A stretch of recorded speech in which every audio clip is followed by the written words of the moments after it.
Today's topic is what is positive testing and negative testing. जो positive testing आणि negative testing हा जो topic आहे मोस्टली इम्पॉर्टंट आहे फॉर द इंटरव्ह्यू पर्पज. जेव्हा आपण टेस्टिंगच्या इंटरव्ह्यूसाठी जातो तेव्हा मोस्टली विचारलं जातं what is positive testing and negative testing.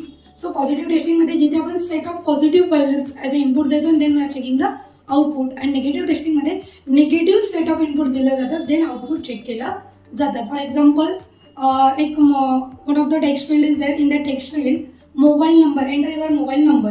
आता मोबाईल नंबरची जी फील्ड असेल त्याला पॉझिटिव्ह इनपुट आणि निगेटिव्ह इनपुट कसं देणार, तर मोबाईल नंबर जेव्हा व्हॅलिड इंडियन मोबाईल नंबर असेल तर 10 डिजिट मोबाईल नंबर टाकतो.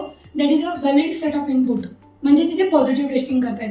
आणि जो सेम फील्डमध्ये तुम्ही इंडियन मोबाईल नंबर 11 डिजिटमध्ये किंवा 9 डिजिटमध्ये टाकतायत त्याला म्हटलं जातं निगेटिव्ह टेस्टिंग, जिथे निगेटिव्ह सेट ऑफ व्हॅल्यूज दिलं जातं. बरोबर आहे. म्हणजे मोबाईल नंबरचं criteria for Indian mobile number it should be 10 digit. But जेव्हा आपण 10 ग्रेटर दॅन किंवा लेस दॅन देतो तेव्हा त्याला